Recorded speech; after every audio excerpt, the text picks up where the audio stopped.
창조절 넷째 주일 예배를 시작하겠습니다. 하나님을 믿는 사람은 그 믿음 안에서 세상을 경험하면서 삽니다. 우리가 믿는 하나님은 세상을 선하게 창조하셨습니다. 우리 눈에 혼란스러워 보이는 일들도 크게는 하나님의 선하신 통치 안에 들어 있습니다. 바로 그 하나님을 믿는 우리는 어떤 상황에서도 하나님을 찬양하면서 일상을 살아갑니다.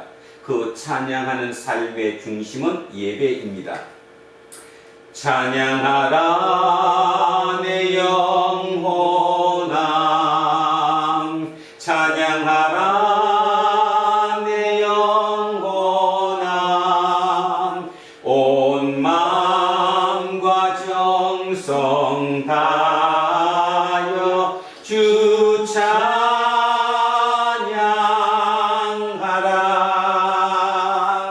경배하라 내 영혼아, 경배하라 내 영혼아, 온 마음과 정성 다하여 주 경배하라.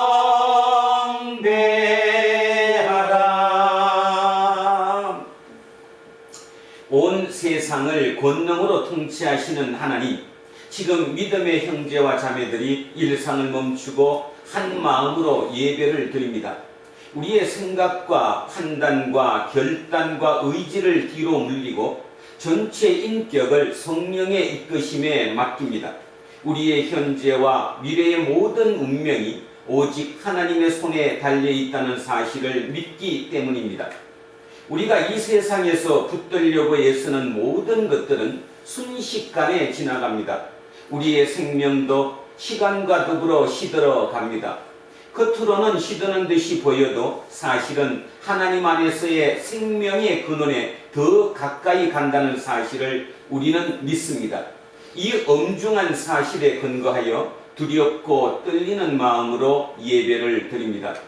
우리의 모든 필요를 채우시며 지금과 영원토록 성부와 성령과 함께 한 하나님으로 살아계시고 다스리실, 그리고 하나님이 정하신 때에 우리에게 다시 오시어 생명의 능력으로 심판하실 우리 주 예수 그리스도의 이름으로 기도합니다. 아멘. 자비로우신 하나님, 우리의 죄와 어리석음을 주님 앞에 고백합니다. 목마른 사슴처럼 생명의 원천이신 하나님에게 집중해야 한다는 사실을 알고 있었지만 그게 무슨 뜻인지 인생살이에서 실감하지 못함으로써 시행착오에 종종 떨어집니다. 주님, 우리를 불쌍히 여겨 주십시오. 하나님 나라와 그의 의를 구하면 우리의 생존에 필요한 모든 것까지 허락해 주신다는 주님의 말씀을 들었습니다. 우리 자신만이 아니라 다른 사람의 생존도 살피면서 살아야 한다는 말씀이었습니다. 우리는 그 말씀에 충실하지 못했습니다. 주님, 우리를 불쌍히 여겨 주십시오. 전 세계에 걸친 코로나19 사태가 걷잡을 수 없을 지경입니다. 인류 미래에 대한 불확실성이 점점 더 높아지고 있습니다. 하나님을 믿는 사람들만이라도 영적인 중심을 잃지 않도록 붙들어 주십시오. 예수 그리스도의 이름으로 기도합니다. 아멘. 기도합니다.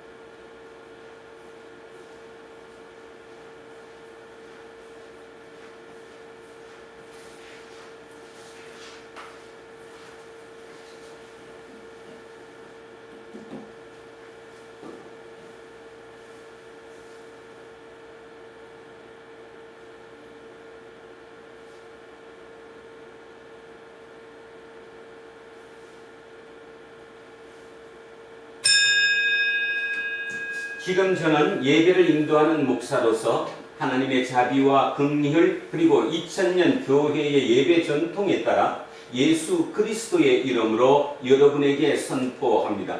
여러분이 아랜 모든 참회의 내용은 하나님에게서 용서받았습니다. 그 일로 이제는 더 이상 두려워하지 말고 기뻐하십시오. 그리고 이웃의 잘못도 같은 마음으로 용서하십시오. 아멘. 자, 찬송가 64장 찬양합니다. 64장입니다. 기뻐하며 경배하세 영광의 주 하나님. 주 앞에서 우리 마음 피어나는 꽃 같아.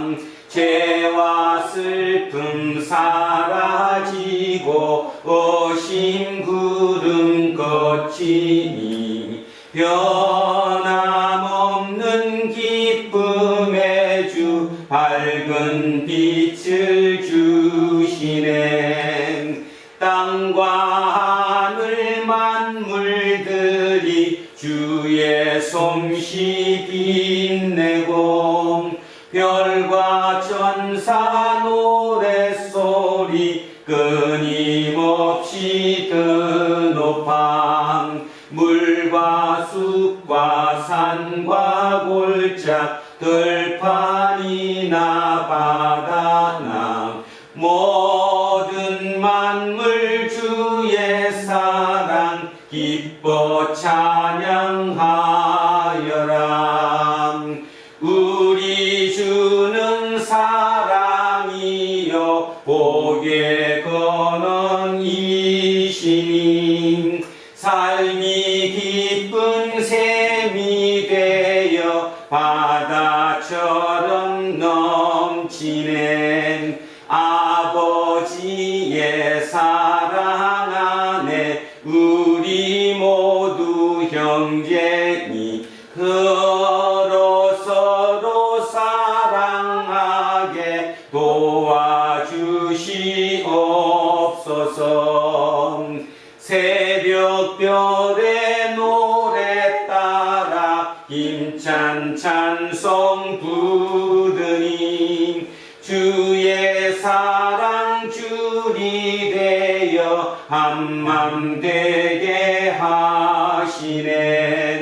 노래하며 행진하여 싸움에서 이기고 성전가를 높이 불러 주께 영광 돌리세. 아멘. 기도하겠습니다. 주님, 지금 우리는 생명의 말씀을 들으려고 합니다. 우리는 세상의 온갖 말들로 인해서 공연히 낙심하기도 하고 들뜨기도 했습니다. 지금 읽히고 선포되는 말씀으로 우리 영혼이 거듭나기를 간절히 바랍니다. 길이요 진리요 생명이신 예수 그리스도의 이름으로 기도합니다. 아멘. 자, 첫째 말씀 출애굽기로 갑니다. 출애굽기 17장입니다. 구약성서 108쪽에 있습니다. 구약성서 108쪽 출애굽기 17장 1절에서 7절까지의 말씀입니다. 108쪽 출애굽기 17장 1절에서 7절입니다. 자, 다같이 합독하십니다. 이스라엘 자손의 온 회중이 여호와의 명령대로 신 광야에서 떠나 그 노정대로 행하여 르비딤의 장막을 쳤으나 백성이 마실 물이 없는지라. 백성이 모세와 다투어 이르되 우리에게 물을 주어 마시게 하라. 모세가 그들에게 이르되 너희가 어찌하여 나와 다투느냐? 너희가 어찌하여 여호와를 시험하느냐? 거기서 백성이 목이 말라 물을 찾으매 그들이 모세에게 대하여 원망하여 이르되 당신이 어찌하여 우리를 애굽에서 인도해 내어서 우리와 우리 자녀와 우리 가축이 목말라 죽게 하느냐? 모세가 여호와께 부르짖어 이르되 내가 이 백성에게 어떻게 하리이까? 그들이 조금 있으면 내게 돌을 던지겠나이다. 여호와께서 모세에게 이르시되 백성 앞을 지나서 이스라엘 장로들을 데리고 나일강을 치던 네 지팡이를 손에 잡고 가라. 내가 호렙산에 있는 그 반석 위 거기서 내 앞에 서리니 너는 그 반석을 치라. 그것에서 물이 나오리니 백성이 마시리라. 모세가 이스라엘 장로들의 목전에서 그대로 행하니라. 그가 그곳 이름을 마사 또는 무리바라 불렀으니 이는 이스라엘 자손이 다투었으며 또는 그들이 여호와를 시험하여 이르기를 여호와께서 우리 중에 계신가 안 계신가 하였음이더라. 아멘. 자, 성시교독입니다. 시편 78편으로 갑니다. 구약성서 858쪽입니다.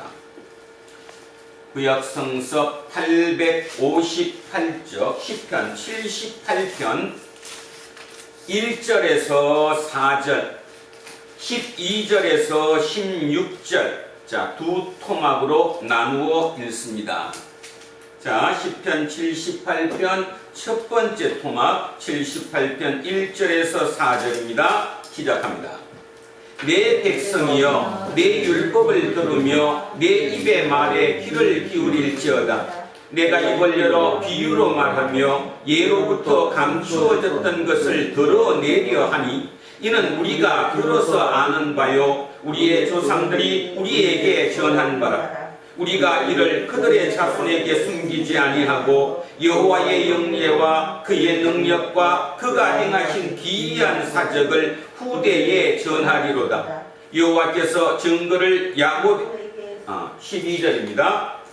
12절 옛적에 하나님이 애굽 땅 소환들에서 기이한 일을 그들의 조상들의 목전에서 행하셨으되 그가 바다를 갈라 물을 무더기같이 서게 하시고 그들을 지나가게 하셨으며 낮에는 구름으로 밤에는 불빛으로 인도하셨으며 광야에서 반석을 쪼개시고 매우 깊은 곳에서 나오는 물처럼 흡족하게 마시게 하셨으며 또 바위에서 시내를 내사 물이 강같이 흐르게 하셨으나. 아멘. 자, 둘째 말씀입니다. 신약성서 빌립보서로 갑니다. 신약성서 319쪽입니다.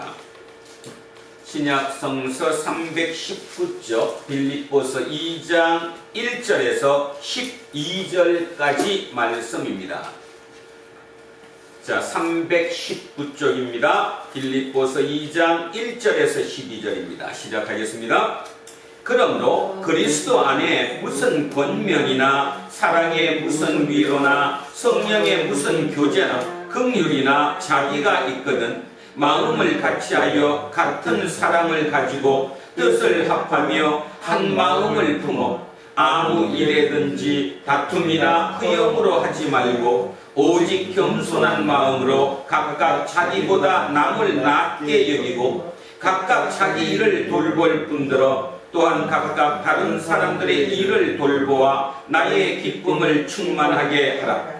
너희 안에 이 마음을 품으라. 곧 그리스도 예수의 마음이니 그는 근본 하나님의 본체시나 하나님과 동등됨을 취할 것으로 여기지 아니하시고 오히려 자기를 비워 종의 형체를 가지사 사람들과 같이 되셨고 사람의 모양으로 나타나사 자기를 낮추시고 죽기까지 복종하셨으니 곧 십자가에 죽으심이라. 이러므로 하나님이 그를 지극히 높여 모든 이름 위에 뛰어난 이름을 주사 하늘에 있는 자들과 땅에 있는 자들과 땅 아래에 있는 자들로 모든 무릎을 예수의 이름에 꿇게 하시고 모든 입으로 예수 그리스도를 주라 시인하여 하나님 아버지께 영광을 돌리게 하셨느니라. 그러므로 나의 사랑하는 자들아 너희가 나 있을 때뿐 아니라 더욱 지금 나 없을 때에도 항상 복종하여 두렵고 떨림으로 너희 구원을 이루라. 아멘. 셋째 말씀 마태복음입니다. 신약성서 36쪽으로 내려옵니다. 신약성서 36쪽, 마태복음 21장 23절에서 32절까지 말씀입니다. 신약성서 36쪽, 마태복음 21장 23절에서 32절입니다. 시작합니다. 예수께서 성전에 들어가 가르치실새 대제사장들과 백성의 장로들이 나와 이르되 내가 무슨 권위로 이런 일을 하느냐? 또 누가 이 권위를 주었느냐? 예수께서 대답하시되 나도 한 말을 너희에게 물으리니 너희가 대답하면 나도 무슨 권위로 이런 일을 하는지 이르리라. 요한의 세례가 어디로부터 왔느냐? 하늘로부터냐 사람으로부터냐? 그들이 서로 의논하여 이르되 만일 하늘로부터라 하면 어찌하여 그를 믿지 아니하였느냐 할 것이요 만일 사람으로부터라 하면 모든 사람이 요한을 선지자로 여기니 백성이 무섭다 하여 예수께서 대답하여 이르되 우리가 알지 못하노라 하니 예수께서 이르시되 나도 무슨 권위로 이런 일을 하는지 너희에게 이르지 아니하리라.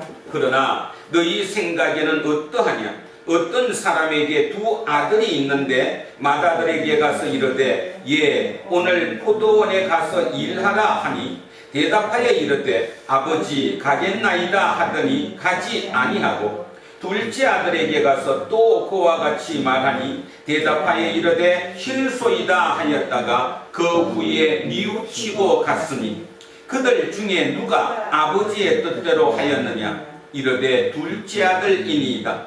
예수께서 그들에게 이르시되 내가 진실로 너희에게 이르노니 세리들과 창녀들이 너희보다 먼저 하나님의 나라에 들어가리라.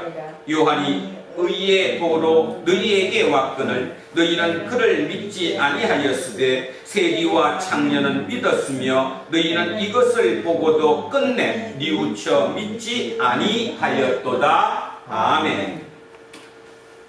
자, 오늘 주신 말씀으로 갑니다. 누가복음 17장 1절에서 4절 말씀입니다. 누가복음 17장 1절에서 4절입니다. 124쪽에 있습니다. 자, 시작하겠습니다. 예수께서 제자들에게 이르시되 실족하게 하는 것이 없을 수는 없으나 그렇게 하게 하는 자에게는 화로다. 그가 이 작은 자 중에 하나를 실족하게 할진대 차라리 연자 맷돌이 그 목에 매여 바다에 던져지는 것이 나으리라. 너희는 스스로 조심하라. 만일 내 형제가 죄를 범하거든 경고하고 회개하거든 용서하라. 만일 하루에 7번이라도 내게 죄를 짓고 7번 내게 돌아와 내가 회개하노라 하거든 너는 용서하라 하시더라. 아멘. 자, 오늘 설교 제목은 그냥 가, 뛰지 말고 넘어지면 다쳐. 좀 이상한 제목을 썼습니다. 너무 오랫동안 이렇게 영상으로 예배를 드리니 참 많이 보고 싶습니다. 그럼에도 불구하고 이 핑계 저 핑계 또는 이런 이유로 저런 이유로 합리화해서 뭐 정권이 나쁜 사람이라든가 아니면 교회를 이렇게 핍박한다든가 그런 생각 가지지 마시고 그래도 우리가 세상의 빛이라는 사실을 항상 잊지 마시고 이제 얼마 남지 않은 그 짧은 기간 다시 만나는 그 시간까지 힘내시고 더욱더 우리의 내면을 강화시키는 특별한 은총의 시간으로 삼으셨으면 합니다. 자, 오늘은 그냥 가, 뛰지 말고 넘어지면 다쳐, 이런 제목을 쓴 이유가 있습니다.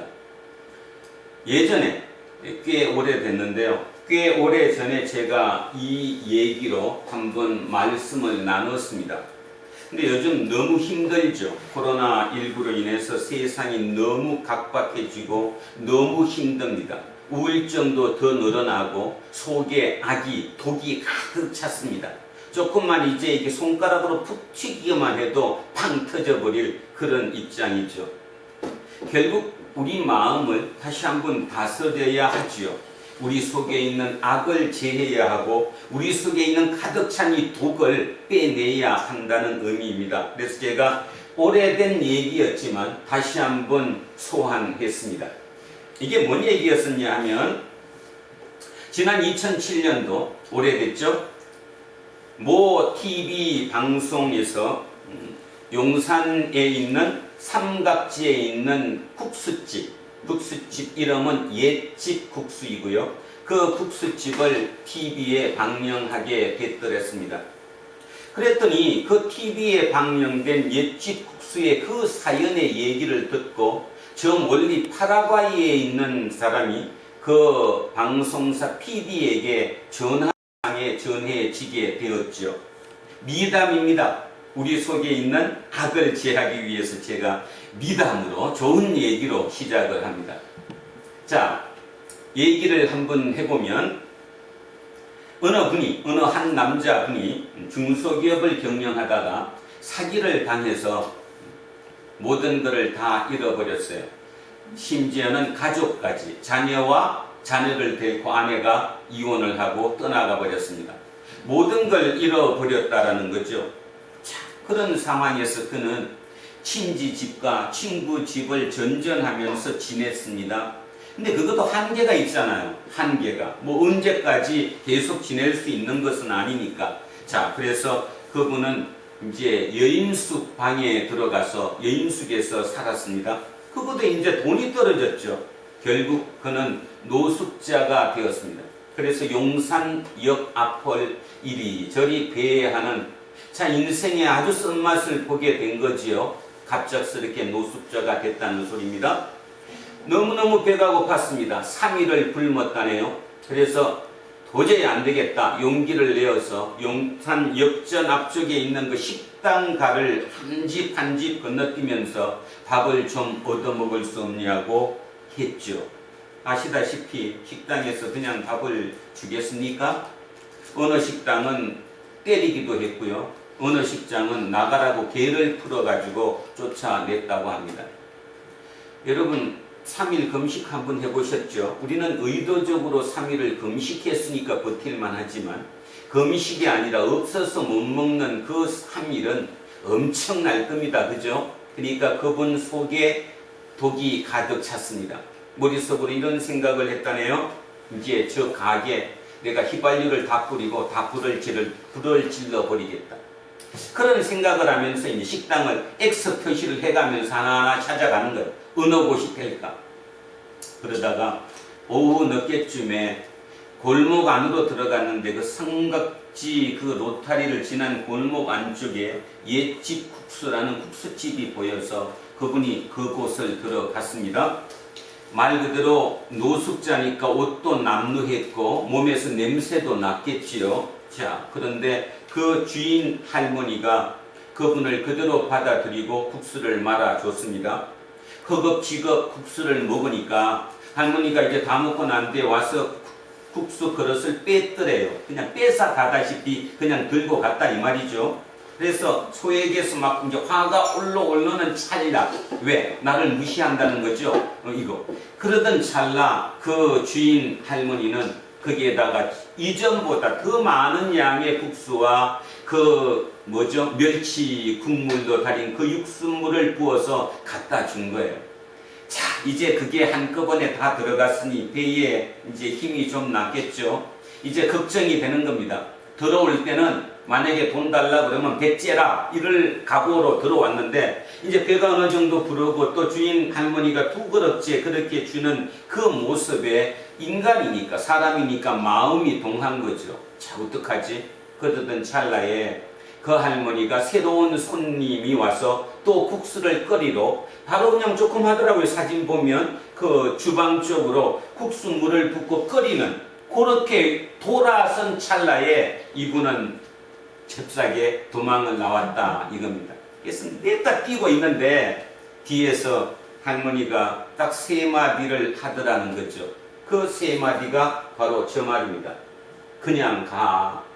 뛰지 말고. 넘어지면 다쳐. 그분은 그 할머니의 저 세 마디에 저도 눈물 날라고 그러겠네요. 세 마디에 그분은 거기서 꼬꾸라져서 통곡을 했답니다. 통곡을.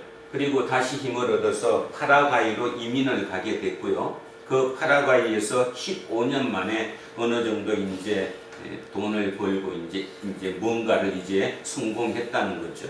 그러던 찰나에 TV 방송에서 저 옛집 국수라는 국수집 그 할머니 사연을 전하는 걸 보고 자기가 PB한테 그 내용을 전화를 한 거죠.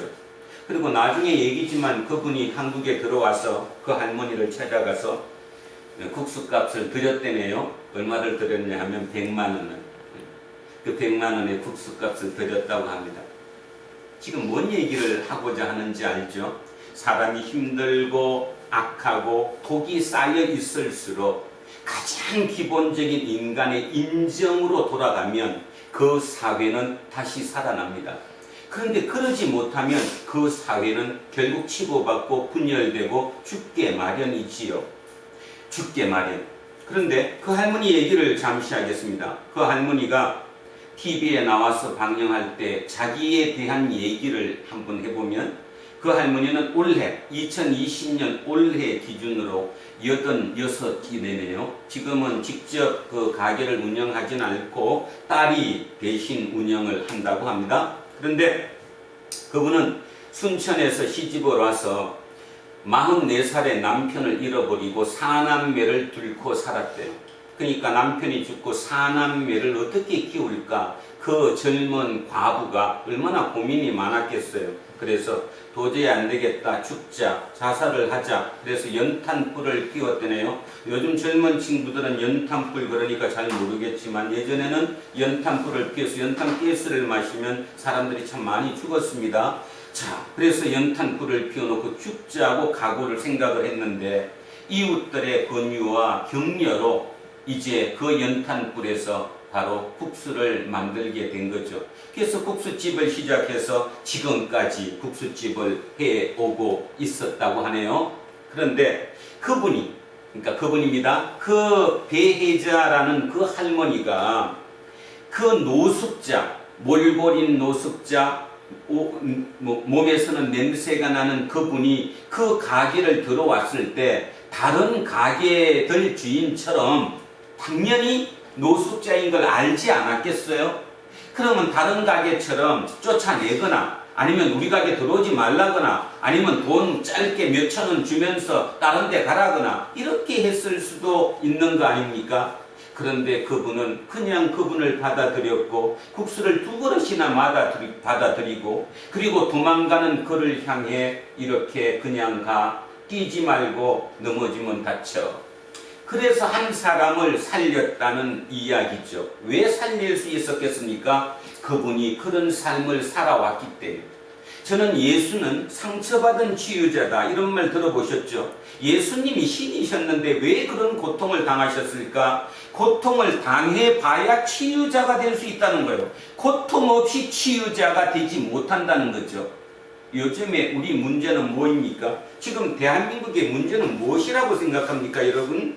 대한민국의 민주에는 치유받은 상처 있는 치유자가 아니라 처음부터 상처 자체를 없앤 거예요. 얼마나 곱게 키웠습니까? 그 애들이 지금 어떠냐고요.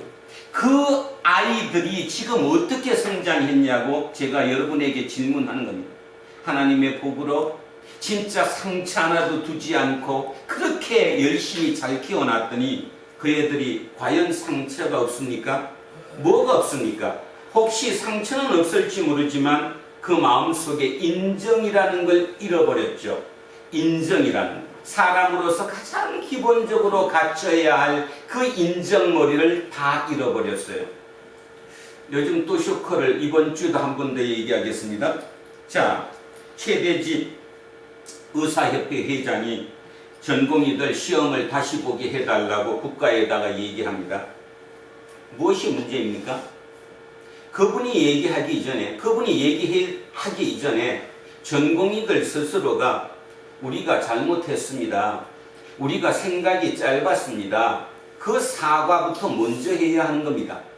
그게 옳은 겁니다. 그게 인간이라는 거죠. 전교 1등을 하고 그죠? 의대를 댕긴 그들이 이제 레지던트 과정을 전공의를 밟고 있는 내일 모레면 의사가 자격증을 딸 그 사람들이 의사 시험을 보기 전에 그런 일을 벌렸으면서도 사과 한마디 없이 당연한 일을 했는데 우리가 단체로 했기 때문에 지금이라도 우리는 특별 혜택을 줘서 의사 시험을 보게 해야 된다. 많은 사람이 동의하겠죠. 왜? 그 사람 사고 또한 그러니까. 그 부모 사고 또한 그러니까. 내 자식이 그랬다면 나도 당연히 그렇게 찬동해야 된다고 생각할 거니까. 아니라는 것입니다. 우리는 그걸 잃어버리는 순간 공동체는 죽는다는 거죠. 그래서 제가 모두의 우리 식구들에게, 우리 두란노 공동체 식구분들에게 부탁드렸습니다. 욕하지 마십시오. 정권이 우리 교회를 핍박하기 위해서 이런 거라고 생각하지 말아달라는 이야기입니다. 그렇게 만약에 생각하신다고 한들 마음의 불편함 외에 뭐가 있겠습니까? 여러분 속에 있는 그 독을 빼내야 우리는 다시 살아날 수 있는 길을 찾을 수 있다는 거죠. 그게 더 강화돼서 그 힘으로 밀어붙여서 그걸 쟁취한들 그 사회가 과연 하나님이 원하시는 하나님의 나라로 될 것이냐 깊이 한번 고민해 보셨으면 합니다. 자, 그래서 제목 한번 기억하고 오늘 본문을 다시 들어갑니다. 오늘 본문이 바로 이 얘기이거든요. 자, 그냥 가 뛰지 말고 뛰면 넘어지면 다쳐. 자, 오늘의 본문을 한번 보십시다. 예수께서 제자들에게 이르시되 실족하게 하는 것이 없을 수는 없으나 실족. 우리말로 사전을 찾으면 실족. 뭐예요 실족이? 발을 헛디딘 거죠. 헛디딘 거. 족이니까. 발을 헛디뎠어요. 넘어졌다 이런 뜻이죠. 자, 넘어지게 하는 수는 것이 없을 수는 없으나 그런데 여기에서 이 성경 여기에서 얘기하는 이 실족의 의미가 뭘까요? 죄를 짓는 겁니다. 죄를 짓는 것. 사람이 살아가면서 실족하게 하는 것이 없을 수는 없으나 당연히 죄 짓고 산다는 것입니다. 그런데 그렇게 하게 하는 자에게는 화가 있다. 죄를 짓게 만드는 사람에게는 화가 있다. 아직도 여러분 머리에는 뭔가 안 들어오시죠?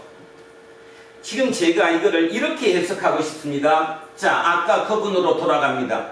그 노숙자가 3일을 꼭 굶었습니다. 그분도 진짜 한때는 불과 얼마 전까지만 해도 덩덩거리며 남들처럼 살아가던 분이었습니다. 사기를 당해서 갑작스럽게 모든 걸 잃어버렸고 부인은 애들을 뚫고 가버렸습니다. 홀로 남았습니다. 결국 노숙자가 됐습니다. 노숙자가 된다 한들 배고픈 거는 어떻게 할 수가 없죠. 먹어야 사니까. 그래서 그걸 힘을 얻기 위해서 그 식당을 전전하면서 국을 비슷하게 한 끼를 요청했습니다. 주지 않잖아요. 그들은 왜 안 줬을까요? 여러분이 만약에 그 식당 주인이셨으면 그런 분이 들어왔는데 밥 한 끼 줬을까요? 안 줬을까요? 아마 모르긴 몰라도 연세가 많이 드신 분 같으면 그래도 우리 집에 찾아온 사람이고 우리 가게에 들어온 사람이니까 줘야지 하는 분이 간혹 진짜 간혹 있을지는 모르겠지만 대부분의 경우는 쫓아낼 겁니다. 거기다가 조금 마음이 더한 사람은 다른 집에 가서 딴 거 먹으라고 손에다가 돈 몇 푼 지어 주실 수 있기까지는 하겠죠. 왜냐하면 그 냄새를 풍기고 우리 가게 그 식당에 들어와서 식사를 하면 기존에 식사를 하는 사람들의 문제가 생길 거니까. 그죠? 세상에는 실족하게 하는 곳이 세상입니다. 어느 기준으로 사느냐 이런 뜻입니다. 그분도 그분들 나름대로의 다 기준이 있습니다. 이러이러한 이유 때문에 우리 가게는 들어올 수 없어. 다른 데 가서 먹어. 그죠? 다 기준이 있다는 거예요. 그러니까 그 기준에 우리는 실족하지 않을 수, 죄를 짓지 않을 수 없는 사회라는 것입니다. 예수님도 이 말씀을 하신 이유가 이 사회 자체가 죄를 알고도 짓고 모르고도 짓고 그럴 수밖에 없다는 사회라는 것을 아시고 말씀하신 거예요. 그런데 아주 극렬하게 말씀하십니다. 그렇게 하는 자에게는 화가 있다. 죄를 짓게 하는 자에게는 화가 있다. 그가 이 작은 자 중에 하나를 실족하게 할진대. 자, 이 작은 자 아주 머릿속에 안 왔죠. 더 노골적으로 얘기합니다. 어린아이에게, 아이에게 잘못 가르쳐서 그가 실족하게 하면, 죄를 짓게 하면 차라리 연자 맷돌이 그 목에 매여 바다에 던져지는 것이 나으리라. 예수님이 참 과하게 말씀하실 때가 상당히 많아요. 과하게 말씀하셨다는 뜻이 뭡니까? 지켜야 된다는 거죠. 그게 너무너무 중요한 얘기니까, 그거 안 지키면 안 되니까 과하게 말씀하셨어요. 자, 몇 군데 한번 찾아보죠. 여러분 들었던 것 중에 마태복음 5장 한번 가보겠습니다. 마태복음 5장 29절에서 30절 두 개만, 뭐 많이 있는데 다 읽질 않고 두 군데만 한번 제가 읽어보겠습니다. 자, 마태복음 5장 29절 30절을 제가 한번 읽겠습니다. 잘 들어보십시오. 만일 내 오른 눈이 너로 실족하게 하거든, 오른쪽 눈이 너를 실족하게 하거든 빼어내버리라. 누나를 빼래요.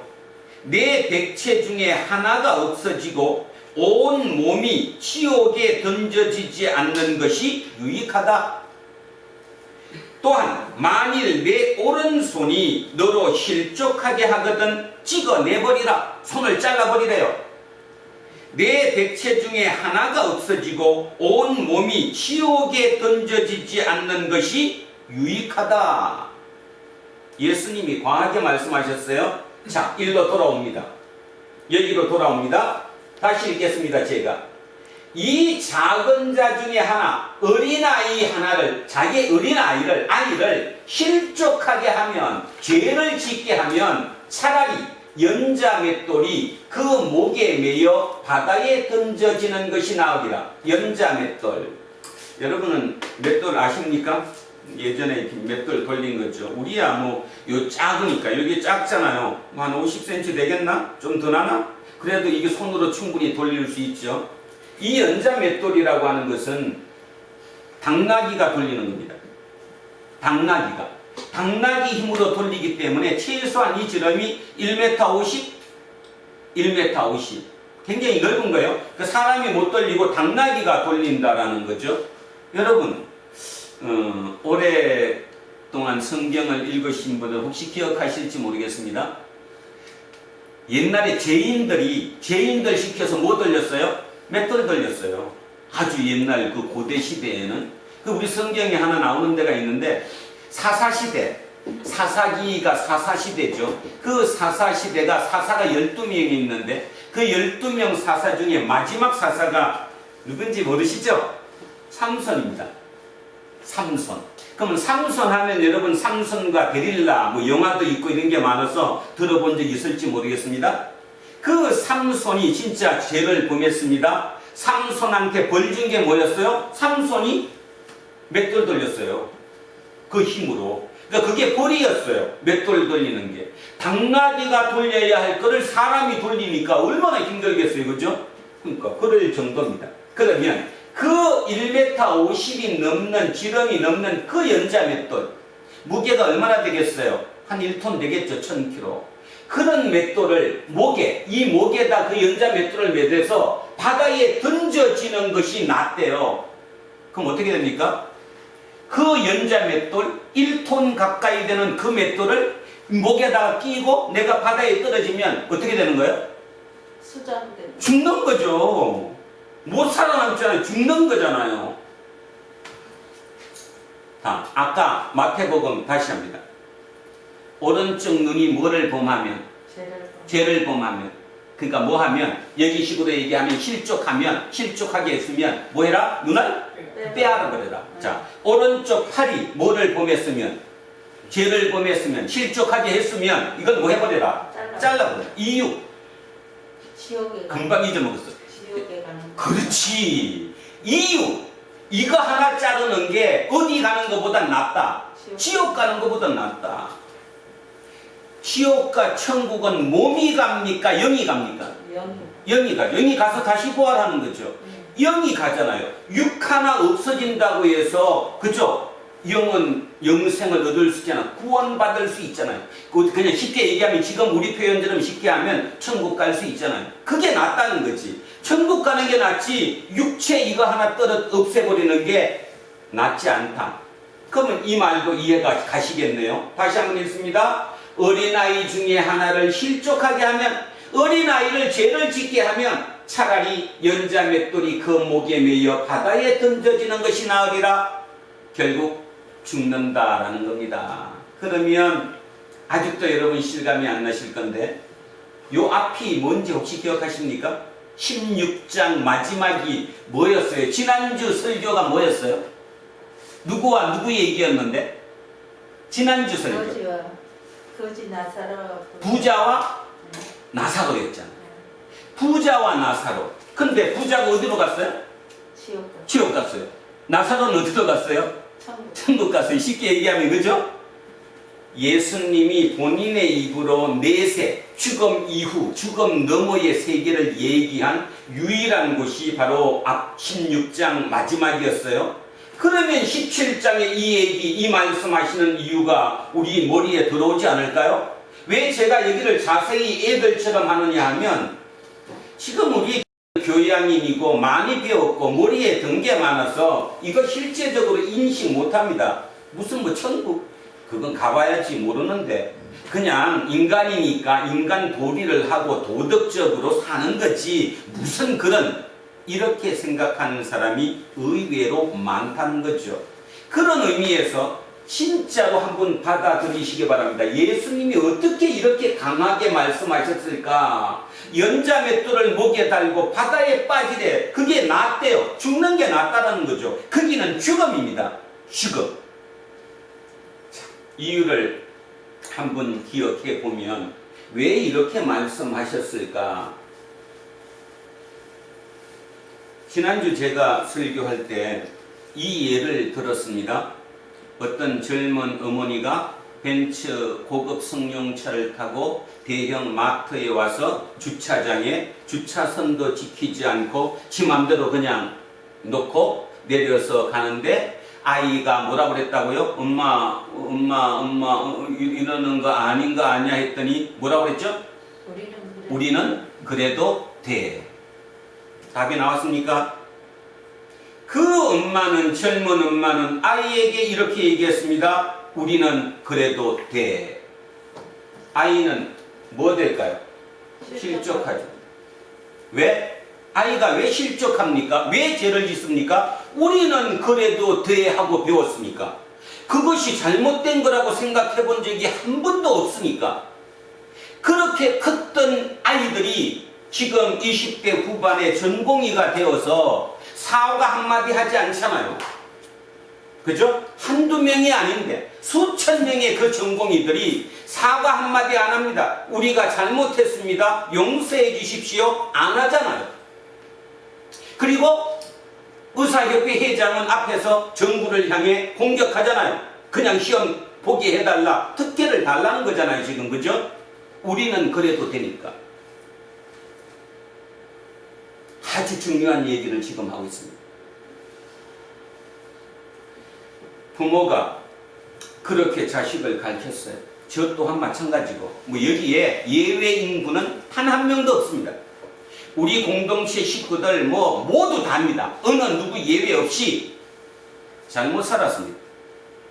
알게 모르게 내 자녀, 내 아이를 실족하게 만들었습니다. 공부만 잘하면 돼. 딴 거 필요 없어. 너 방 청소하지 마. 내가 엄마가 다 할게. 너 라면도 끓이지 마. 내가 다 끓여줄게. 오직 공부만 해. 그래서 좋은 대학 가. 그렇게 키우지 않았어요? 아마 모르긴 몰라도 그 전공의 의사들 대부분이 그렇게 크지 않았을까요?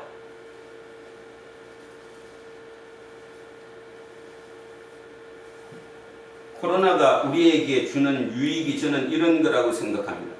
예수의 뜻을, 하나님의 뜻이 진짜 무엇인지를 심각하게 우리가 되돌아봐야 한다는 거죠. 평상시 기분 좋을 때, 뭔가 막 이렇게 막 잘 돼가지고 붕 떠 있을 때, 그것이 하나님의 축복이라고 그 축복 속에 거할 때 이런 얘기하면 여러분들은 저를 공격할 거 아닙니까? 무슨 소리 하고 앉았어? 그런데 벌써 8개월이 넘었어요. 8개월이라는 넘는 세월 동안 그 바이러스의 공격에 우리가 이렇게 되고 보니까 그래도 조금은 마음이 변하지 않습니까? 우리를 되돌아봐야 한다는 것. G1절, 2절이 그냥 여러분 통상적으로 뭐 죄 짓고 잘못 이런 얘기가 아니에요. 우리 얘기예요. 우리 얘기. 자, 다시 한번 읽겠습니다. 예수께서 제자들에게 이르시되 실족하게 하는 것이 없을 수는 없다. 세상 사는 자체가 다 죄를 범할 수밖에 없다. 알고도 짓고 못 두고도 짓는다. 그거를 그렇게 하는 자에게는 화가 있다. 그가 이 작은 자 중, 자, 이 작은 자가 어린아이라고 그랬어요. 어린아이. 내 자녀일 수도 있고 아니면 내 자녀가 아니더라도 옆집 아이일 수도 있고 어쨌든 세상을 앞으로 이끌어나갈 미래 세대인 그 젊은 어린아이들에게 실족하게 했어요. 우리가 그렇게 가르쳤잖아요. 우리가 그렇게 가르쳤잖아요. 뭐라고 얘기 못하잖아요. 요즘 젊은 애들, 그죠? 그래서 제가 여기 종임이하고 남현이하고 이런 애들한테 제가 잔소리 하잖아요. 커피를 한 잔 사 마셔도 그래도 우리 목사님, 우리 선생님이니까 한 잔 사다 드려야지. 그게 가장 기본적인 거죠. 그래서 그냥 2잔 사와서 한 잔 저 주고 한 잔은 자기가 먹고. 근데 안 해요. 그냥 달랑 지 혼자 사와서 지 혼자만 끝까지 먹어요. 그러면 여러분, 걔가 잘못돼서 그럴까요? 아니에요. 잘못 배웠기 때문이에요. 우리가 그를 실족하게 만든 거라고, 우리 자녀를. 그래놓고 지금 와갖고 왜 애들이 그 모양이지? 애들이 싸가지가 없어? 어른이 싸가지가 없지. 어른이 실족하게 만든 거라는 얘기입니다. 그래서 나는 우리 젊은 친구들한테 얘기를 해요. 그래도 나니까 나를 욕하지 말고 내 말을 들어라. 삶은 모든 사람이 저 마찬가지 누구든 예외 없이 실족하게 해요. 죄를 짓게 돼요. 알고도 짓고 모르고도 지어요.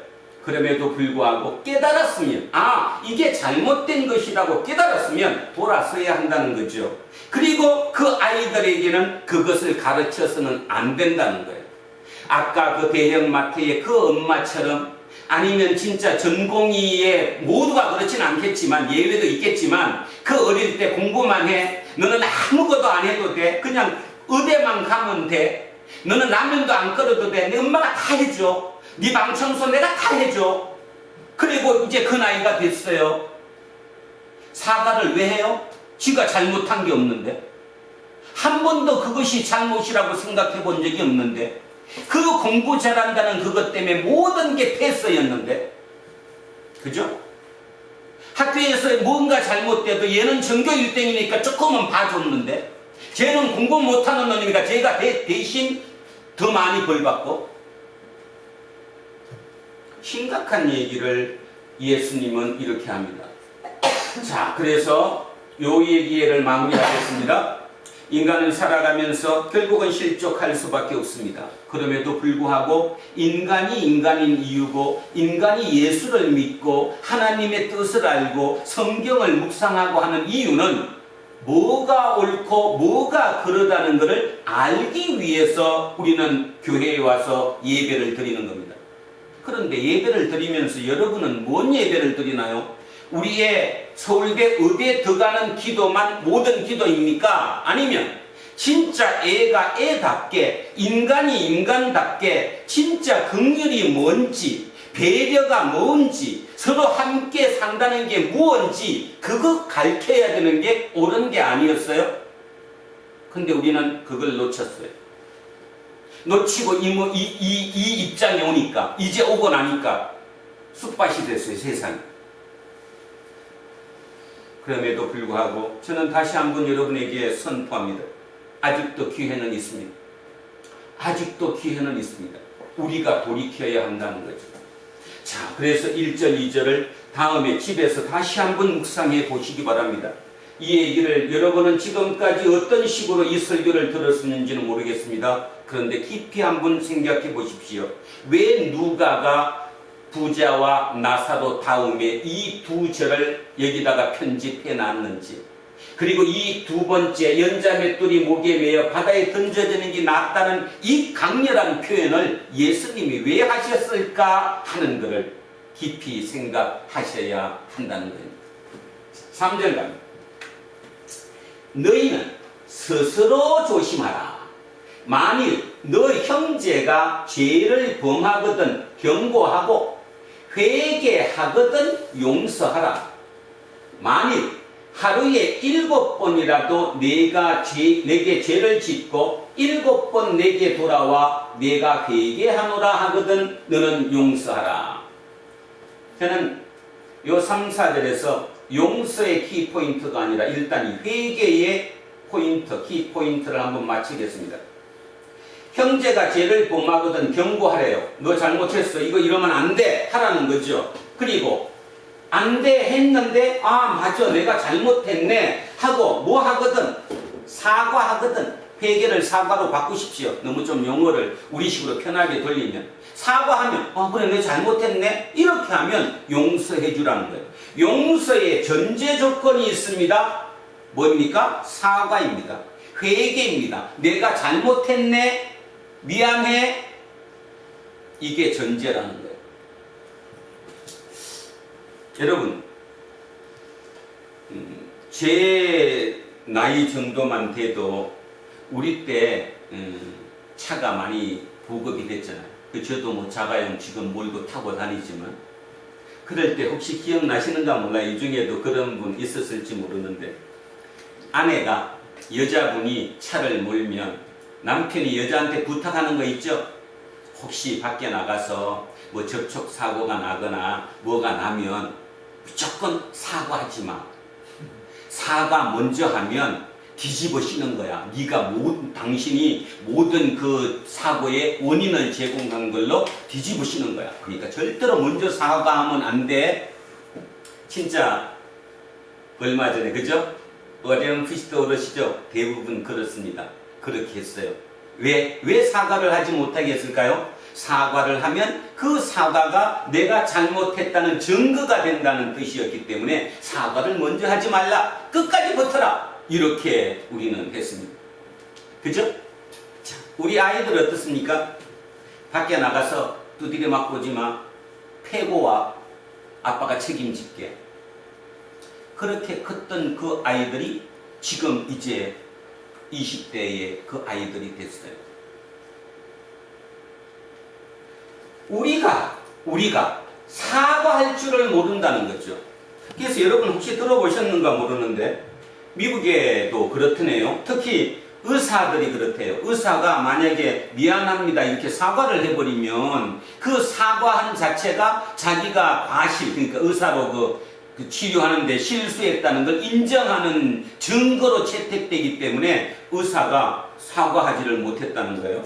이게 문제가 있다. 그래서 1986년도에 미국의 매사추세츠 주에서 그 조례를 만들었어요. 뭘 만들었냐 하면 의사가, 그러니까 의료인이 미안하다고 사과하는 것은 증거가 될 수 없다. 증거로 채택해서는 안 된다. 그랬더니 미국에 어떤 일이 벌어졌냐 하면 의료소송 분쟁이 줄어들었고요. 소송이 분쟁이 생기더라도 해결되는 기간이 아주 짧아졌고요. 배상금 문제도 금액이 줄어들었답니다. 뭐가 지금 잘못된 거죠? 아까 제가 제 아내에게 차를 끌고 나가서 혹시 문제 생기면 절대로 먼저 사과하지 마. 의사가 분명히 자기가 치유한 환자 중에 약간의 문제가 있을 때 미안합니다 사과 먼저 하면 그게 증거로 채택이 돼서 당신이 잘못한 거가 돼버리는 이런 문제가 생겼다는 거예요. 무엇 때문일까요? 바로 자본주의 때문입니다. 경쟁의 자본주의. 최근에 책이 하나 나와서 제가 아직 다 읽지는 못했고요. 큰 안에 있는 기준만 읽었습니다. 책 제목은 홀로 쓴 자본주의라는 책이고요. 저자는 밀라노비치네요. 브랑코 밀라노비치. 이 밀라노비치 교수는 불평등 전문가입니다. 왜 세상이 불평등할까? 자본주의가 분명히 좋은 건데 이 자본주의가 발달하면 발달할수록 불평등은 커진다는 거예요. 이걸 어떻게 해결할 것인가는 답을 이제 책으로 쓴 거네요. 그런데 오늘 뭐 제가 그 책 소개하는 것이 아니고 그 책에서 얘기하는 용어 두 개에 대해서 한번 생각해 보고자 합니다. 하나는 자유자본주의입니다. 자유자본주의. 자본주의는 자본주의인데 자유자본주의. 이 자유자본주의는 능력이에요. 능력이 뛰어난 사람이 당연히 많이 차지하는 거죠. 그러니까 경쟁이 치열한 곳이죠. 결국 이 자유자본주의를 대표하는 곳이 바로 미국이라는 겁니다. 그러니까 미국의 자본주의는 자유경쟁자본주의 또는 자유성과자본주의라는 거예요. 그런데 문제는 그 자유자본주의가 약 200년 동안 이 지구별을 올려놨어요. 부자가 되게 만들었다 이 말입니다. 그래서 이 정도까지 지금 우리가 발달한 곳에서 산다는 거죠. 그런 점에서는 굉장히 좋은 거예요. 그죠? 200년 동안 자본주의가 발달하고 자본주의가 뭐를 이겨버리고 공산주의까지 이겨버리고 그리고 홀라 올리 나 이런 식으로 홀로 지금까지 3, 40년을 이렇게 오면서 얼마나 발전했습니까? 근데 문제는 이게 발전하면 발전할수록 불평등은 더 커지는 거예요. 빈부격차는 더 심해지고 경쟁이니까. 그래서 그분이 제시한 게 뭐였냐 하면 국가자본주의였습니다. 국가자본주의. 국가에서 자본주의를 통제하는 거죠. 국가에서 어느 정도 통제를 해서 이렇게 해라 저렇게 해라 하면서 가는 자본주의라는 거예요. 그 국가자본주의를 대표하는 모델이 바로 중국이라는 겁니다. 그분의 논지는 이렇습니다. 결국 미국과 중국이 싸운다는 그 핵심에는 국가자본주의와 자유자본주의의 싸움이 있다라는 거죠. 그런데 인류의 역사는 항상 어떤 자본주의면 자본주의, 심지어는 교회면 교회, 어느 곳이든 어느 정도 성숙하면 갈라져요. 기독교도 뭐와 뭘로 갈라졌어요? 개신교와 가톨릭으로 갈라진 거죠. 이슬람교도 두 개로 갈라졌도 순위파, 시아파 갈라지죠. 뭐든 결국 하나가 끝까지 가는 경우는 없다는 거예요. 갈라진다는 거예요. 이 갈라지는 거, 그 갈라지는데 새로운 게 뭐가 나오겠죠. 그래서 제가 그거를 읽으면서 그 생각했습니다. 대한민국은 지금 현재 2020년의 대한민국은 자유민주주의이며 자유자본주의에 극단적으로 그저 능력 있는 사람이 그냥 많이 가져가면 되는 곳이에요. 그러니까 철두철미한 경쟁의 논리만이 있는 곳이죠. 경쟁의 논리만이 존재하는 곳이니까 경쟁에서 탈락한 사람은 잘못된 사람이에요. 그가 죄인이에요. 그러니까 거기는 내 울타리 밖에서 던져버리는 거죠. 네가 게을러서 그래. 네가 잘못해서 그래. 그래서 책임이 그 개인에게 있는 거예요. 이게 지금 대한민국의 문제잖아요. 따지면. 그죠? 대한민국의 문제가 지금 그거잖아요. 따지면. 네가 못 나갔고 지금 그렇게 사는 거지. 남들은 돈 잘 벌고 잘 사는데 결국 치열한 경쟁. 그런데 이 교수의 얘기에 따르면 결국은 이제 지금은 분기점이 왔다는 거죠. 자유자본주의냐 아니면 국가자본주의냐 어떤 그거의 경계선이 온 것 같다. 여러분은 어떻게 생각하십니까? 국가 통제하는 국가자본주의가 이길 것 같습니까? 아니면 미국을 중심으로 하는 자유자본주의가 이길 것 같습니까? 제 개인적인 생각은 어떤 믹싱이 일어나긴 하겠지만 만약에 믹싱이 되지 않은 상태에서 그냥 딱 두 개를 놓고 본다면 앞으로 미래는 코로나19 이후의 미래는 국가자본주의가 이길 수도 있겠다. 개인적인 생각입니다. 그런 생각도 저는 듭니다.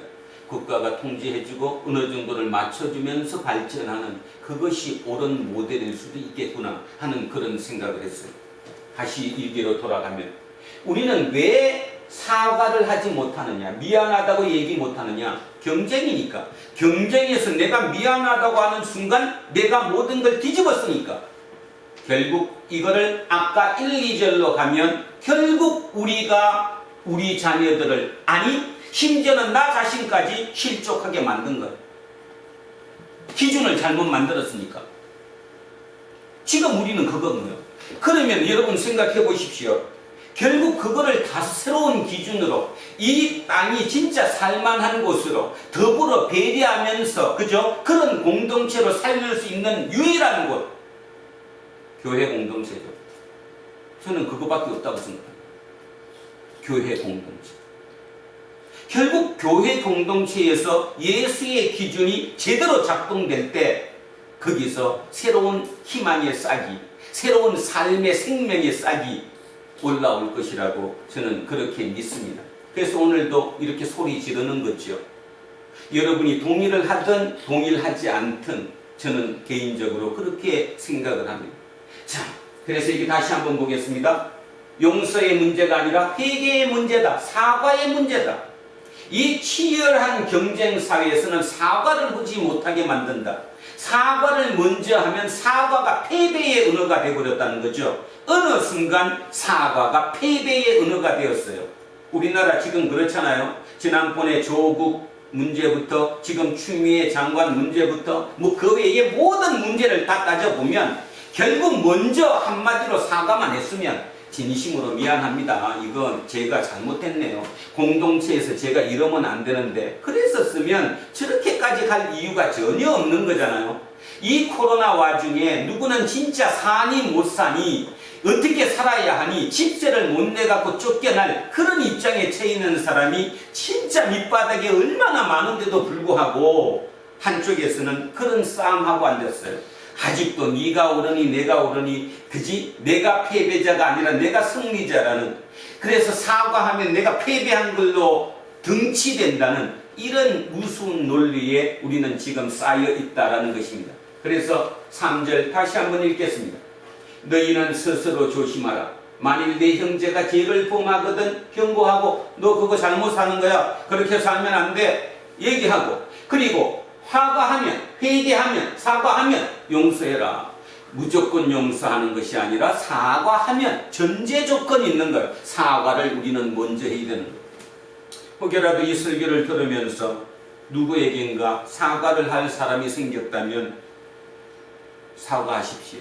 아니면 미안해 한마디 던지시기 바랍니다. 사과해야 합니다. 사과하고 용서를 받는다는 거죠.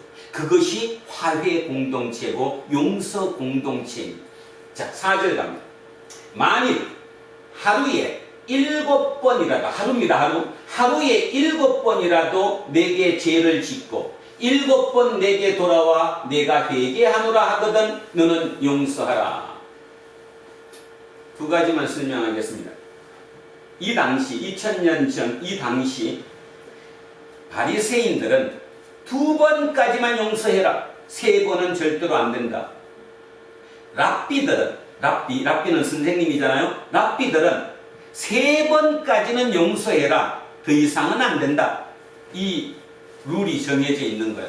그러니까 다시 얘기합니다. 일반 사람은 1번 용서하기 어려울 거고, 바리새인들은 우리는 그래도 2번까지는 용서한다. 랍비들은 3번까지는 용서한다.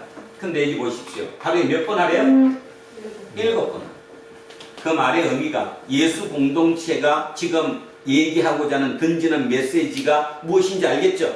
그 정도로 아니라는 거예요. 그리고 또 한 번 다른 말로 생각하면 하루에 7번 죄를 지었다는 말은 하루의 삶 자체가 다 죄 짓는 거잖아요. 그러면 여러분들은 이런 생각해요. 뭐 하다가 누구 주 패고 왔고, 뭐 누구 하다 물건 훔치고 왔고, 이런 죄를 의미하는 게 아니겠죠? 이게 그렇다면 말이 안 되잖아요. 남편이가 가가지고 1시간 전에 가갖고 저기 가게에 가서 물건 훔치고, 그리고 다시 와서 잘못했습니다. 또 누구 가서 이제 1시간 뒤에는 뒤지 종인이가 가서 누구 죽 해버리고, 그리고 또 와서 미안합니다. 이런 게 안 되잖아요. 지금 여기서 의미하는 바가 뭘까요? 하루에 7번이라도 죄를 진다는 말은 우리 삶 자체가 결국 때리고 훔치고 이런 죄를 의미하는 게 아니라, 아까 얘기했던 것처럼 그 벤처를 탄 그 엄마가 아들에게 얘기했던 것처럼 우리는 그래도 돼, 이게 죄잖아요. 그런 개념의 죄는 저를 비롯한 여기 여러분 모두, 우리 공동체 모두도 날마다 짓고 있는 거예요. 그래서 한번 생각해 보시기 바랍니다. 내가 옳다고 얘기했고 이렇게 살아야 옳은 거야 하고 생각했던 것 중에, 혹시 지금 내가 우리 자녀들을 또는 우리 뒷세대, 후 세대들을, 미래 세대들을 실족하게 하는 것을 지금 내가 가리키고 있는 거 아니야? 내 몸으로 본보기를 보이고 있는 거가 얼마나 많을까? 한번 해보시기 바랍니다. 아마 저는 웃어야 돼요. 왜냐하면 박엽수하고 생각하는 족족 그 대부분이 후세, 미래 세대를 실족하게 만드는 거예요. 이유는 뭐냐? 큰 이유가 여러 개 있지만, 특별히 이병선 목사가 남보다 성격이 나쁘고 뭐 그렇게 그지 생각 자체가 잘못돼서 그런 것이 아니고, 알게 모르게 우리는 200년 동안, 아니 저는 200년은 살지 못했지만 어쨌든 제가 젊은 시절부터 여기까지 오는 그 청년 시절, 그 장년 시절, 그 시간이 아까 얘기했던 미국식 자본주의, 자유자본주의의 최고 피크를 살아왔거든요. 그러니까 알게 모르게 그 기준이 이 내 머릿속에, 이 생각 속에 가득 채워져 있습니다. 그래서 당연히 그 기준이 맞는다고 지금 나가 생각하고 있는 거예요. 그러니까 젊은이들에게, 아니 우리 아들들에게도 이렇게 해야 돼 라고 얘기한다는 거죠. 근데 나중에 언뜻 생각하면, 아닌데 그거 잘못된 건데, 우리는 그럴 수 있다는 것입니다. 그런 면에서 따지면 하루에 7번이 아니라 하루 24시간이니까 24번? 아니 그거보다 더 많이. 그렇게 우리는 지금 죄를 범하고 있는 거예요. 실족시키고 있는 겁니다. 예수님의 그 메시지로 따지면 우리는 연자 맷돌을 목에 달고 빨리 바다에 빠져 죽는 것이 유리하다는 거예요. 육체를 버리는 게 정신이라도 살 수 있으니까. 그 정도로 지금 우리는 이 입장에 살아가고 있다는 거죠. 특히 코로나 이 시대에 말입니다. 우리 속에 있는 악을 없애야 합니다.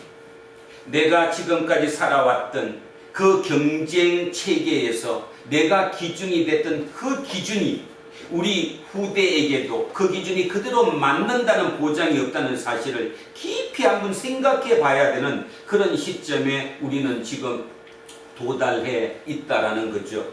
그런 면에서 제가 이번 주 이 4절까지 이걸 묵상하면서 참 마음속으로 감사했습니다.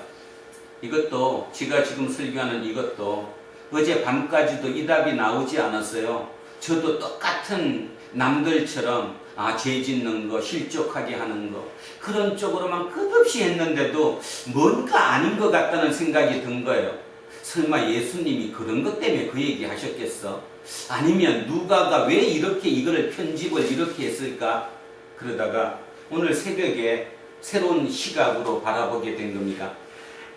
아까 제목처럼, 제목 기억하시나요? 네. 뭐예요? 제목? 그냥 가. 뛰지 말고 넘어지면 다쳐. 그것을 제가 머릿속에 넣으면서 누가가 자기 공동체 식구들에게 주고 싶었던 메시지가 그거였구나. 이 얘기가 1절에서 3절, 4절 이 얘기가, 이 죄 짓는다 이 얘기가, 우리는 나는 죄 안 지어. 그죠? 나는 그런 죄 안 지었어. 내가 누구를 실족하게 했겠어. 내가 얼마나 착하게 잘 살아왔는데 이럴지 모르지만 깊이 제가 지금 오늘 설교해 드린 대로 다시 한번 방향을 바꿔서 새로운 시선으로 내 삶을 바라보면 누가 공동체에서 진짜 누가를 통해 예수님의 이 말씀이 어떤 의미인가를 우리는 받아들일 수 있다는 것입니다. 지금 이 시대의 가장 중요한 메시지라고 생각합니다. 자, 그래서 4절 다시 한번 합니다. 만일 하루에 7번이라도 내게 죄를 짓고 7번 돌아와서 회개한다. 그러려면 어떻게 해야 돼요? 7번 죄를 지은 것을 회개, 사과한다는 말은 뭔 뜻이에요? 생각이 계속하고 있다는 거죠. 이게 옳아? 이게 잘못된 거 아니야? 그래서 이거 내가 잘못했네? 자, 이게 쉽겠냐고요. 우리는 해야 된다는 것입니다. 7번은 못하더라도 하루에 한 번씩이라도 내가 옳아? 이 기준이 맞아? 이 기준이 우리 아들의 기준이 될 수 있을까를 한 번쯤은 생각해 봐야 된다는 거예요. 그래서 그렇게 하면 너는 용서하라 하시더라. 그래서 용서한 거. 내가 돌이켜야 그 용서가 일어나는 거죠. 여러분, 요 마지막 구절의 4절 7번 하더라도 7번 회개하거든 용서하라, 이 말씀을 조금 더 확장시키기 위해서 마태복음 한번 가보겠습니다. 마태복음 18장입니다. 마태복음 18장.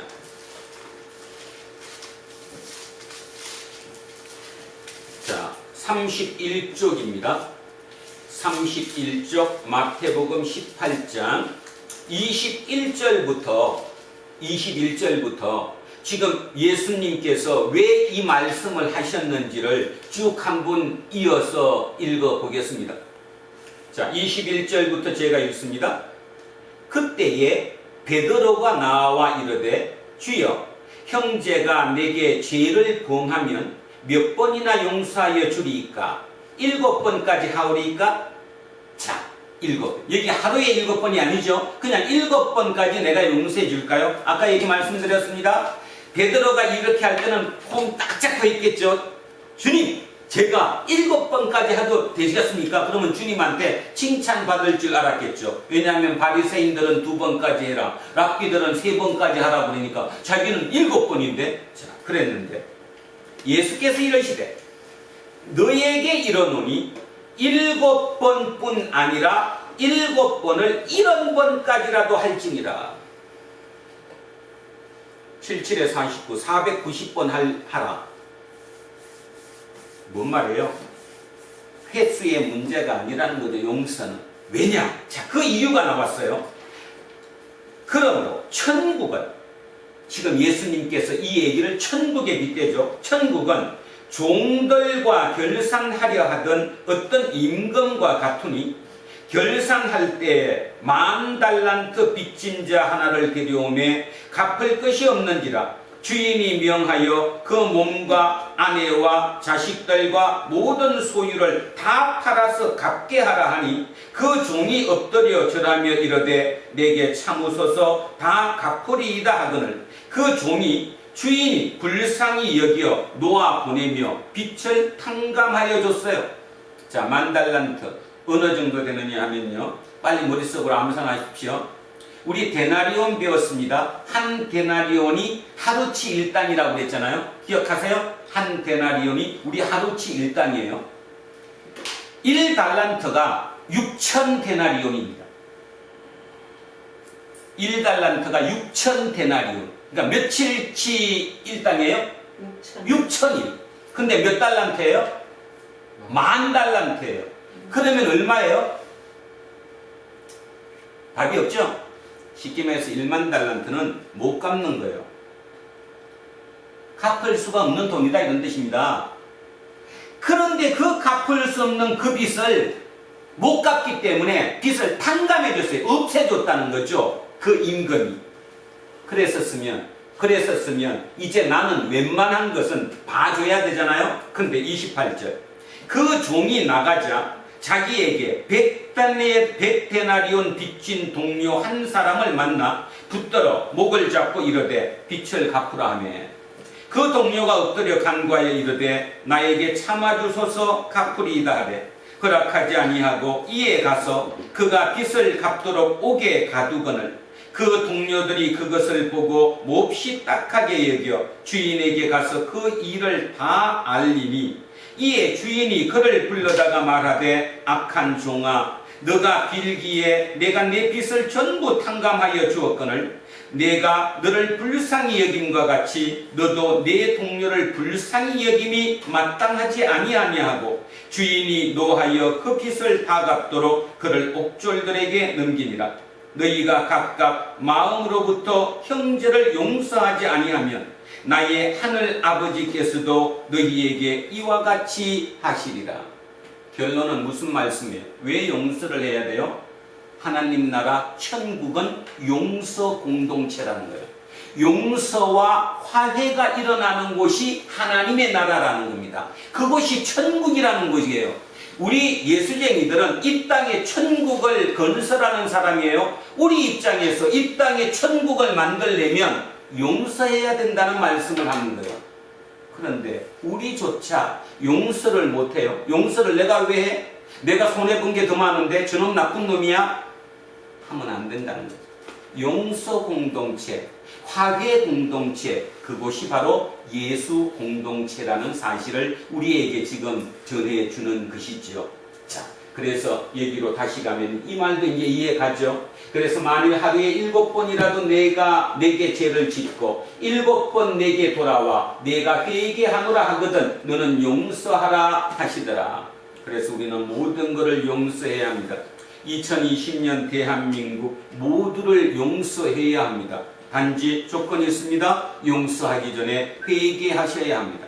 회개, 사과해야 된다는 거죠. I am sorry법처럼 1986년 미국의 매사추세츠주가 만들었던 조례 I am sorry법, 그것이 그 사회를 건강하게 만들었던 것처럼 우리나라 또한 I am sorry, 미안합니다, 내가 잘못했습니다가 패배의 언어가 아니라 승리의 언어라는 사실로 우리는 완벽하게 바꿀 수 있는 그 힘을 키워야 한다는 겁니다.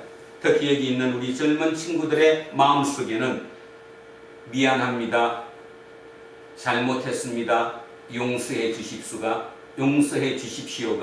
패배의 언어가 아니라 리더의 언어라는 사실을 명심하셔야 합니다.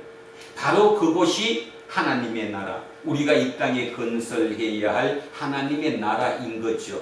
우리는 할 일이 너무 많습니다. 그래서 이번 이 코로나를 통해, 이 불편함을 통해 악이 모두 가슴속에 박혀서 독해져 있는 그 독을 도끼로 뿜어내지 마시고 그냥 하나님의 이 사랑과 긍휼로 화해시키기 바랍니다.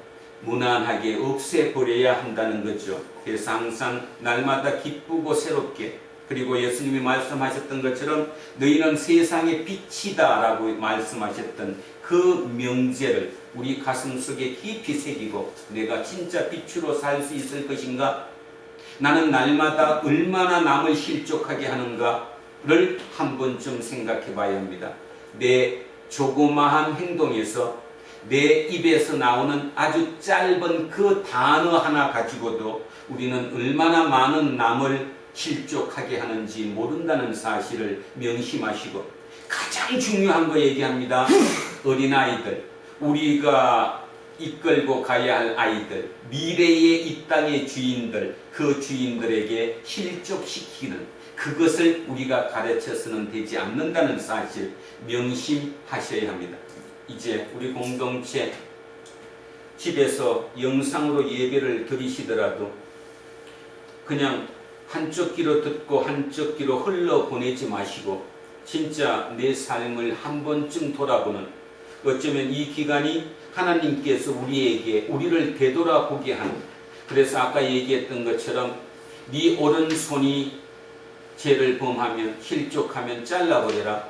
네 오른쪽 눈이 죄를 범하면 눈을 파버려라. 그래서 네가 만약에 실족하게, 어린아이들을 그렇게 가르쳐서 실족하게 하면 연자 맷돌을 목에 걸고 바다에 잠기는 것이 더 낫다고 강하게 선포하신 그 예수님의 그 마음을 조금이라도 생각하고 헤아리는 우리 두란노 공동체 모든 식구들 되기를 주님의 이름으로 축원합니다.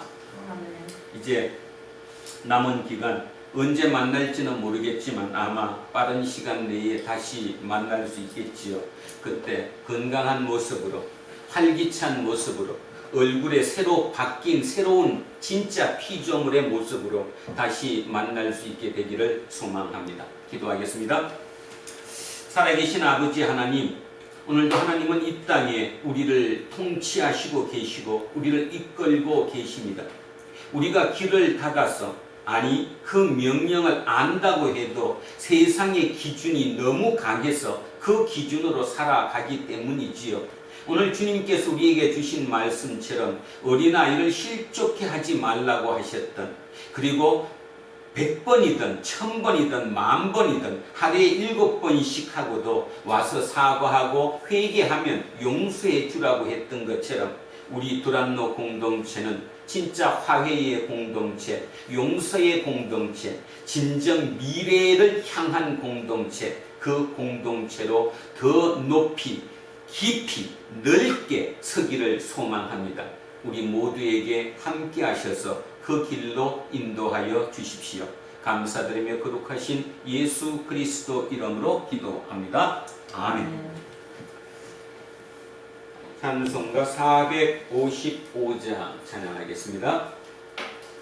주님의 마음을 본받는 자, 그 맘에 평강이 찾아오는, 험악한 세상을 이길 힘이 하늘로부터 임함이로다.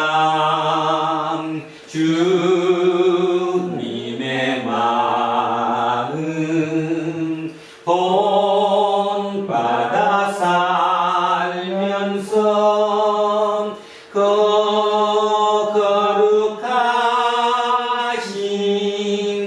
나도 이루리. 주 모습 내 눈에 안 보이면, 그 음성 내 귀에 안 들려도, 내 영혼 날마다 주를 만나 신령한 말씀 늘 배우도다. 주님의 마음 본받아 살면서 그 거룩하신 나도 이루리. 가는 길 거칠고 험하여도 내 맘에 불평이 없어짐은, 십자가 고난을 이겨내신 주님의 마음 본받음이라. 주님의 마음 본받아 살면서 그 거룩하신 나도 이루리. 주 예수 세상에 다시 오신 그날엔 무성도 변화하여 주님의 빛나는 그 형상을 다 함께 보며 주 찬양하리. 주님의 마음 본받아 살면서 그 거룩하신 나도 이루리. 사도신경으로 신앙 고백드리겠습니다. 나는 전능하신 아버지 하나님 천지의 창조주를 믿습니다. 나는 그의 유일하신 아들 우리 주 예수 그리스도를 믿습니다. 그는 성령으로 잉태되어 동정녀 장사된 지 사흘 만에 죽은 자 가운데서 다시 살아나셨으며, 하늘에 오르시어 전능하신 아버지 하나님 우편에 앉아 계시다가 거기로부터 살아있는 자와 죽은 자를 심판하러 오십니다. 나는 성령을 믿으며 거룩한 공교회와 성도의 교제와 죄를 용서하는 것과 몸의 부활과 영생을 믿습니다. 아멘. 우리는 세상이 읽고 있는 성경이다. 우리는 세상이 원하는 신앙 고백이다. 우리는 세상이 관심 갖는 설교다. 하늘에 계신 우리 아버지, 아버지의 이름을 거룩하게 하시며 아버지의 나라가 오게 하시며 아버지의 뜻이 하늘에서와 같이 땅에서도 이루어지게 하소서. 오늘 우리에게 일용할 양식을 주시고 우리가 우리에게 잘못한 사람을 용서하여 준 것 같이 우리 죄를 용서하여 주시고 우리를 시험에 빠지지 않게 하시고 악에서 구하소서. 나라와 권능과 영광이 영원히 아버지의 것입니다. 아멘. 오늘 주신 말씀에 새 힘 얻어서 세상으로 나가서 살아갈 때에 나 혼자 힘으로 늘 부족하오니 주여 나를 도우사 승리하게 하소서. 아멘. 이제 창조절 넷째 주일 공동 예배가 끝났습니다. 각자의 일상으로 돌아가십시오. 코로나19로 인한 혼란이 계속되고 있습니다. 힘들더라도 함께 사는 공동체를 위해서 방역수칙을 성실하게 지키면서 더 중요하게는 영적인 평상심을 잃지 말고 우리가 이 어려운 시기에 세상을 비추는 비침을 잊지 말고 밝고 따뜻하게 살아가십시오. 이제는 우리 주 예수 그리스도의 은혜와 성령님의 함께하심과 우리 주 하나님의 영원히 우리를 도우심이 오늘도 이곳에 고개 숙인 우리 모두에게와 우리의 자녀들과 가정 위에 일터와 사업체 위에 그리고 이 나라 이 민족 위에 이제로부터 영원토록 함께 하시기를 간절히 축원하옵나이다. 아멘.